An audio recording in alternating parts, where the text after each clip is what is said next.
Professor Dr. Oliveira Salazar. A defesa do ultramar.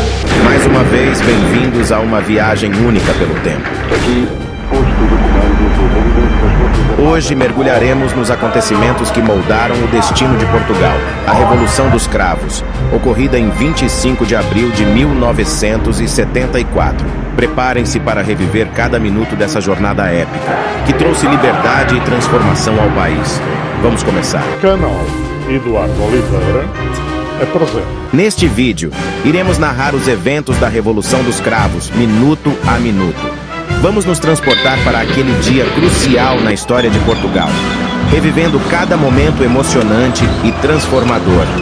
Então preparem-se para essa jornada histórica. Isso mesmo. Vamos nos aprofundar na Revolução dos Cravos como nunca antes. A cada minuto estaremos aqui para contar os acontecimentos, detalhes e emoções que moldaram esse dia histórico. Desde os preparativos secretos dos militares rebeldes até a tomada de pontos estratégicos em Lisboa, acompanharemos cada passo do processo. Vamos experimentar a tensão enquanto nos aproximamos do Quartel do Carmo, onde as negociações com Marcelo Caetano levaram à sua rendição. Sentiremos a energia e a alegria nas ruas à medida que as pessoas celebram o fim do regime ditatorial e oferecem cravos vermelhos aos soldados rebeldes. Juntos, refletiremos sobre o significado desses momentos, compreendendo o impacto duradouro que a Revolução dos Cravos teve no destino de Portugal. Estamos comprometidos em trazer cada minuto à vida para que possamos reviver essa história crucial com uma nova perspectiva. Então, preparem-se para se envolver totalmente nesta narrativa histórica, minuto a minuto. Vamos explorar a Revolução dos Cravos de uma maneira que nos transportará diretamente para esse momento emocionante da história. No entanto, essa história é tão rica e complexa que decidimos dividir o conteúdo em 2 episódios. Vocês podem estar se perguntando por que escolhemos essa abordagem. A razão é simples. Queremos garantir que possamos explorar todos os detalhes importantes e proporcionar uma experiência envolvente a cada passo do caminho, mantendo o interesse ao longo de toda a jornada. A Revolução dos Cravos não é apenas um evento histórico, é uma jornada que envolve uma série de eventos, personagens e fatores que levaram a esse momento decisivo. Fiquem ligados para a segunda parte, onde iremos continuar explorando todo o desenrolar da Revolução minuto a minuto. Agradecemos muito por seu apoio contínuo e por nos acompanhar nessa jornada pela história. Não se esqueçam de se inscrever no canal e ativar as notificações para não perder a segunda parte desse emocionante capítulo da história. Até lá, aproveitem a parte 1 da nossa exploração da Revolução dos Cravos. Vamos começar nossa narrativa minuto a minuto da Revolução dos Cravos. Movimentações no dia 24 de abril, às 17h30. Grupo L 34. Este grupo de oficiais da Academia Militar tinha uma missão específica: a captura do comandante do Regimento de Cavalaria 7, Coronel Antônio Romeiras, a principal unidade afeta ao regime. O nome do grupo de oficiais era Capitães Alves Martins, Ribeiro da Silva, Moraes Silva, Faria de Oliveira e o Tenente Américo Henriques. Os elementos do grupo efetuaram reconhecimentos junto à residência do Coronel Romeiras, na Praça de Londres. 24 de abril, às 20h, preparativos para a transmissão da segunda senha. O locutor Leite Vasconcelos, em dia de folga no programa Limite, é convocado por Manuel Tomás para gravar poemas. Um dos seus trabalhos de rotina era precisamente gravar os poemas diariamente, transmitidos pelo Limite. Carlos Albino escreve então 2 textos intencionais, para serem visados pelo censor com a finalidade de envolver a senha. O censor autoriza os textos e alinhamento. Na Rádio Renascença são efetuadas as gravações dos textos, por Leite Vasconcelos, que desconhece o seu objetivo. 24 de abril às 21h. Escola Prática de Transmissões em Lisboa. Foram montadas escutas às redes de comunicação da Guarda Nacional Republicana, Legião Portuguesa, Direção-Geral de Segurança, DGS-PID e Polícia de Segurança Pública. Igualmente foram montadas escutas telefônicas permanentes ao ministro e subsecretário de Estado do Exército, chefe do Estado-Maior do Exército e ministro da Defesa. Abertura de comunicação com linha direta ao posto e comando da Pontinha. Estas ações foram possíveis porque 2 dias antes se iniciaram os preparativos técnicos necessários, incluindo a montagem de cerca de 4 quilômetros de cabo em menos de 24 horas. As operações foram dirigidas pelo capitão Fialho da Rosa, contando com as valiosas colaborações do capitão Veríssimo da Cruz e Madeira e ainda do Furriel Cenoura. 24 de abril, às 22 horas. Posto de comando do Movimento das Forças Armadas. Estão reunidos no Regimento de Engenharia número 1, na Pontinha, no comando do Movimento das Forças Armadas, o Major Otelo Saraiva de Carvalho, Capitão-Tenente Vitor Crespo, Major Sanches Osório, Tenente-Coronel Garcia dos Santos, Tenente-Coronel Fischer Lopes Pires e, mais tarde, vindo de Tomar, juntar-se-ia o Major Hugo dos Santos. O capitão Luiz Macedo, oficial da unidade, garantia a segurança do posto de comando. Presente ainda o Major José Maria Azevedo dando apoio. 24 de abril, às 22 horas e 55 minutos. Emissores associados de Lisboa. Lisboa, Avenida Elias Garcia. A voz de João Paulo Diniz anuncia aos microfones dos emissores associados de Lisboa. Faltam 5 minutos para as 23 horas. Convosco, Paulo de Carvalho com o Eurofestival 74. E depois do adeus, uma canção de José Nisa.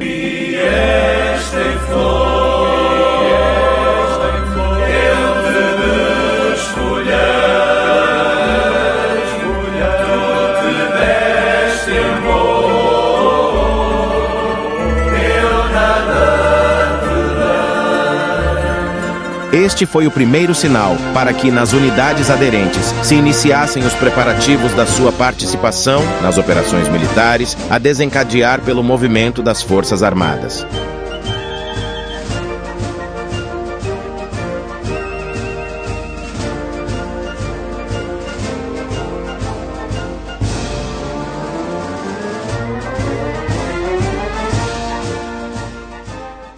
24 de abril, às 23 horas.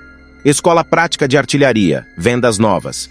Foram presos o comandante e o segundo comandante da unidade, ocupadas as centrais de rádio e telefônica. Presos a totalidade dos sargentos que não aderiram. Os furriéis e cabos milicianos aderiram na totalidade. O capitão Santos Silva chega, entretanto, à unidade e assume o seu comando, falando aos restantes oficiais que de imediato aderem ao movimento. Estas ações foram executadas pelos capitães Mira Monteiro, Patrício e os tenentes Andrade Silva, Antônio Pedro, Sales Grade, Ruaz e Nave. 24 de abril, às 23 horas e 30 minutos. Batalhão de Caçadores 5, em Lisboa. O Major Fontão convoca os 30 oficiais que constituíam o núcleo selecionado e outros que se encontravam na unidade e comunica-lhes os objetivos do movimento. Convidados a aderir, fazem-no sem exceção. Todos são mandados a se equipar e armar e preparar para a ação. 25 de abril, meia-noite. A hora chegou. Na Escola Prática de Artilharia, em Vendas Novas. Formatura geral na parada, sendo distribuídas funções. Comando Capitão Santos Silva. Adjuntos Tenentes Martins Ruaz, Sales Grade e Souza Brandão. Bateria de Artilharia 8.8 centímetros. Comandante Capitão Oliveira Patrício. Subalternos Tenentes Marques Nave, Almas Imperial, Pereira de Souza e aspirantes milicianos Tolentino e Gonçalves. Bateria de Artilharia 10.5 centímetros. Comandante Capitão Duarte Mendes, subalternos Alferes Gaspar Madeira e Formeiro Monteiro e aspirante miliciano Guerra. Companhia Artilharia Motorizada, 4 pelotões. Comandante Capitão Mira Monteiro, subalternos Tenentes Andrade da Silva, Antônio Pedro, Ribeiro Baptista, Amilcar Rodrigues e aspirantes Miliciano Carvalho e Salgueiro. Reserva 3 pelotões. Comandante Capitão Canatário Serafim, subalterno Tenente Jesus Duarte e Alferes Miliciano Medeiros.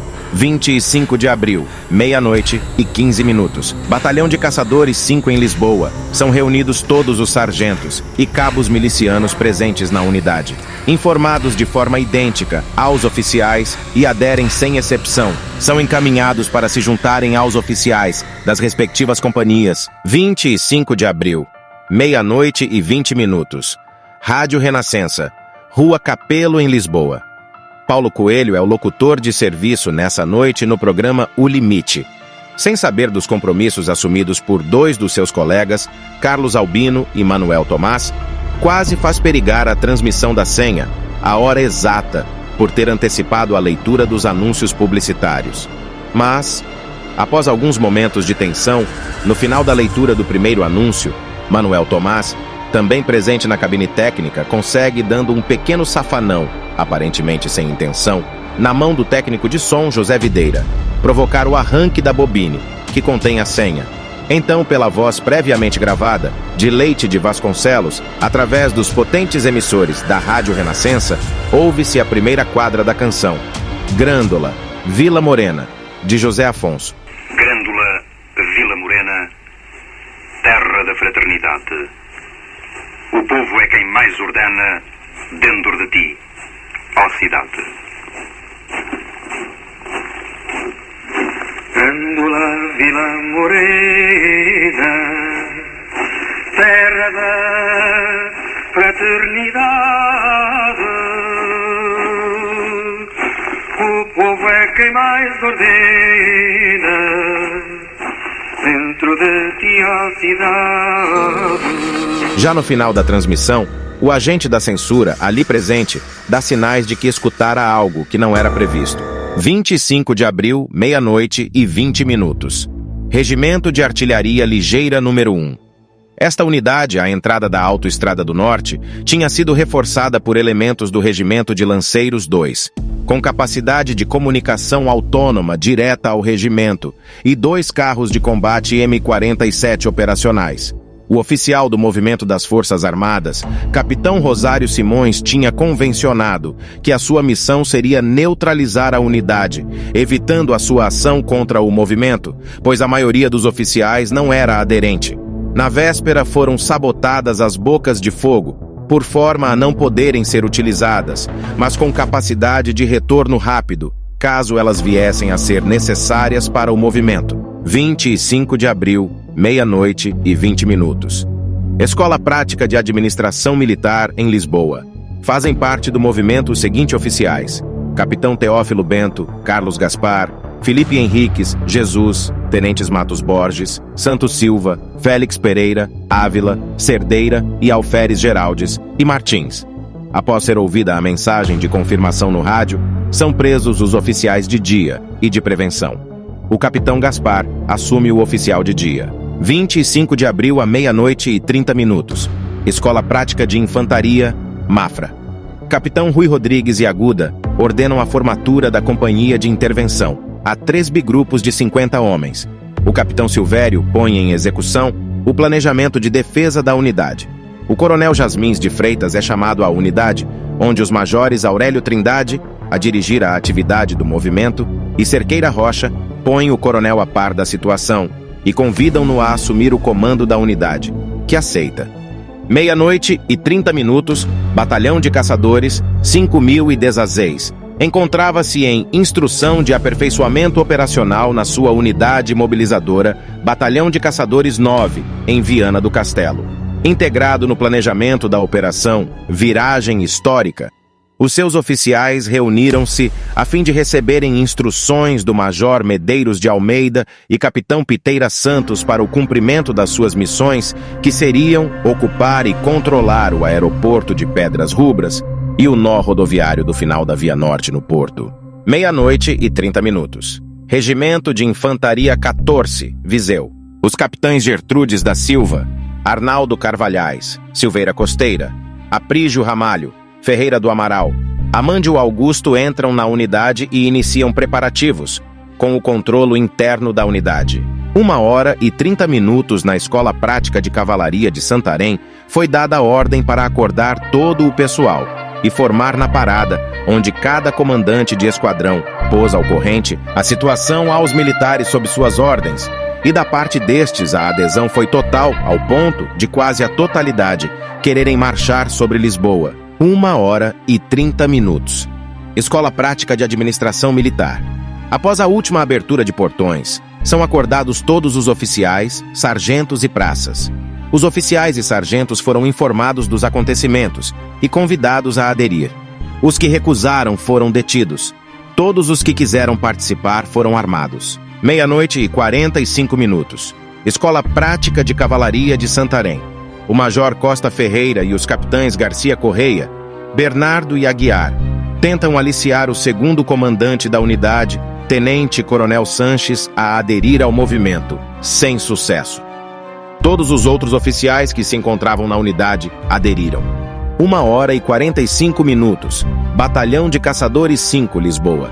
Os oficiais e sargentos acordam e mandam formar as praças de forma mais discreta possível, com vista a evitar o alerta das forças da Guarda Nacional Republicana, que faziam guarda na penitenciária de Lisboa. 2h da manhã, campo de tiro da Serra da Carregueira.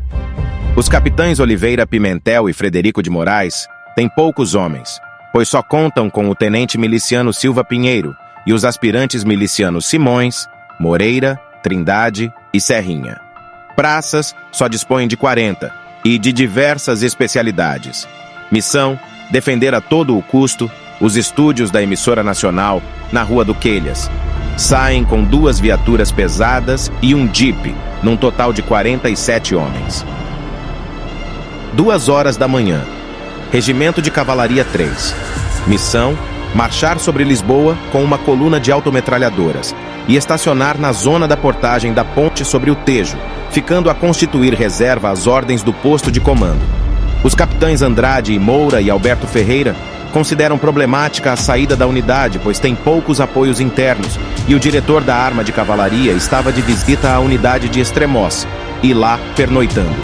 A única possibilidade será conquistar o apoio do comandante Coronel Caldas Duarte. Às 2h da manhã, abordam o Coronel Caldas Duarte, no sentido da sua adesão. Este mostra-se indeciso e pede tempo para refletir. 2h da manhã. Escola Prática de Infantaria.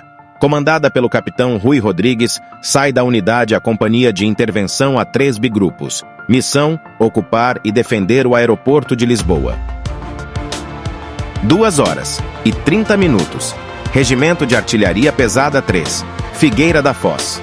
Os capitães Ferreira Cal, Moço, Martelo e o tenente Garcia, que vindos da Escola Central de Sargentos se iriam juntar ao Regimento de Artilharia Pesada 3, levantam suspeitas. Os capitão Diniz de Almeida e Almeida Pereira, alertadas, iniciam o plano de controlo da unidade. O capitão Diniz de Almeida detém os oficiais subalternos milicianos e o comandante da unidade, Coronel Aires de Figueiredo. O capitão Almeida Pereira dá entrada aos oficiais vindos da Escola Central de Sargentos. 2h30 minutos. Regimento de Infantaria 10, comandada pelo capitão Pizarro, sai de Aveiro em uma coluna, para se juntar ao Regimento de Artilharia Pesada 3 da Figueira da Foz, formando o agrupamento norte. 2h50 minutos. Escola Prática de Administração Militar. Sai uma coluna com 2 viaturas ligeiras e 3 pesadas, com um efetivo de cerca de 100 homens, armados de G3, metralhadoras Bren e lança-granadas Foguete, comandados pelo capitão Teófilo Bento. Missão: penetrar e dominar os estúdios da Rádio-Televisão Portuguesa no Lumiar, prevendo a hipótese de cerco. Na unidade ficam os capitães Gaspar, Jesus, Félix Pereira, Tenente Ávila.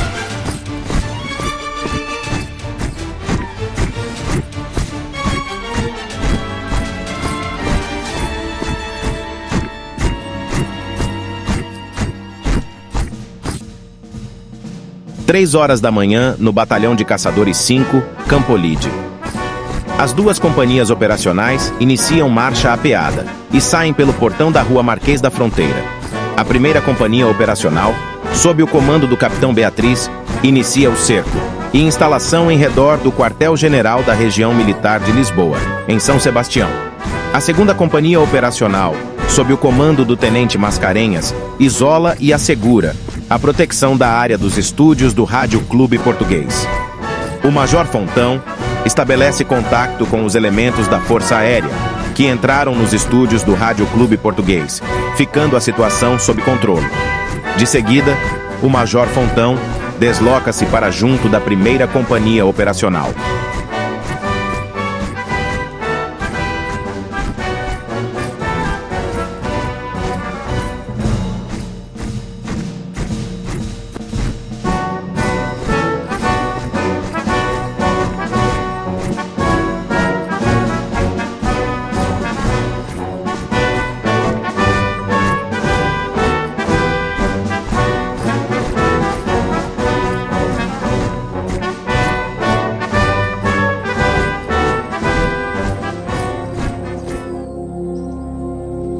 3 horas da manhã. Escola prática de artilharia. Vendas novas. Saída da unidade com as seguintes missões: montar bateria de obuses. 8.8. Ocupar posições junto ao Cristo Rei em Almada, por forma a bater em tiro direto qualquer coluna que atravessasse a ponte ou qualquer navio no estuário do Tejo. Montar bateria de obuses 10.5. Bater eventuais objetivos em Lisboa, Terreiro do Paço ou Monsanto. Montar segurança externa à unidade e controlo de vias de comunicação. Queremos dedicar um momento para expressar nossa sincera gratidão a cada um de vocês que assistiu e se envolveu com a primeira parte do nosso emocionante projeto de exploração da Revolução dos Cravos. É maravilhoso ver o interesse e o apoio que vocês têm demonstrado por esta viagem histórica. Vocês já tiveram a oportunidade de mergulhar nas causas e no contexto que levaram à Revolução dos Cravos, estabelecendo as bases para um dos momentos mais transformadores da história. Agora preparem-se, porque a segunda parte está a caminho e será ainda mais emocionante. Na segunda parte, continuaremos nossa jornada mostrando minuto a minuto toda a ação e os detalhes do movimento revolucionário. Cada passo, cada escolha e cada momento crucial serão explorados em detalhes, para que possamos compreender verdadeiramente a intensidade e a coragem daqueles que tornaram isso possível. E aqui está o que pedimos a todos vocês. Certifiquem-se de se inscrever no nosso canal e ativar as notificações, para que vocês não percam um único momento da segunda parte. Juntos continuaremos nossa jornada pelo passado, aprendendo, refletindo e celebrando os eventos que moldaram nosso presente. Agradecemos por fazerem parte dessa comunidade e por compartilharem conosco essa paixão pela história. Este é um convite para todos vocês. Venham conosco assistir à segunda parte da nossa exploração da Revolução dos Cravos e testemunhem cada instante desse movimento histórico. Até breve, e lembrem-se, o passado está cheio de lições para o futuro. Vemo-nos na parte 2.